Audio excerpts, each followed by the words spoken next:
లాఠీ చార్జికి నిరసనగా ఎస్ఎఫ్ఐ ఆధ్వర్యంలో కాళేశ్వరంపూర్లో ధర్నా నిర్వహించారు.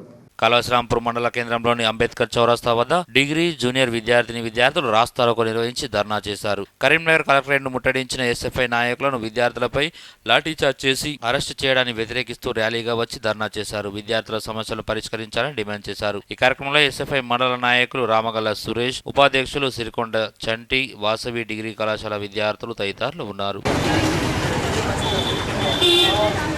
కరీంనగర్ జిల్లాలో కలెక్టర్ ఎస్ఎఫ్ఐ ఆధ్వర్యంలో కలెక్టర్ ముట్టడి చేయడం జరిగింది. ఆ కలెక్టర్ ముట్టడి ఎందుకంటే ప్రభుత్వ ఎస్ఎంఈ హాస్పిటల్లో మౌలిక వసతులు కల్పించాలి, అలాగే వైద్య సదుపాయం కల్పించాలి, ఎంబీబీఎస్ డాక్టర్లు నియమించాలని ఎస్ఎఫ్ఐ ఆధ్వర్యంలో పెద్ద ఎత్తున నిరసన కార్యక్రమం కలెక్టర్ ముట్టడి కార్యక్రమం చేపట్టడం జరిగింది. అందులో కలెక్టర్ ముట్టడిలో పాల్గొన్న మహిళా విద్యార్థులను కూడా శిక్షణ రహితంగా లేడీ కానిస్టేబుల్ కొట్టడం అనేది జరిగింది. దాంట్లో 5 విద్యార్థులు సీరియస్గా ఉండడం జరిగింది.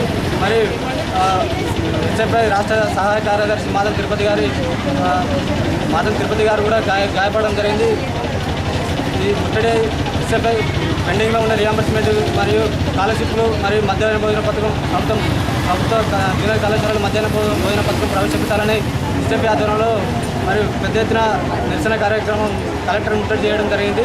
అందులో భాగంగా ఆ దాడిని విద్యార్థులపైన, మహిళా విద్యార్థులపైన మరియు విద్యార్థి సంఘాల నాయకులపైన తడిన జారిని పోలీసులు చేసిన లాఠీ చార్జిని వ్యతిరేకిస్తూ నిరసన కార్యక్రమం మరియు ధర్నా కార్యక్రమం చేపట్టడం జరిగింది.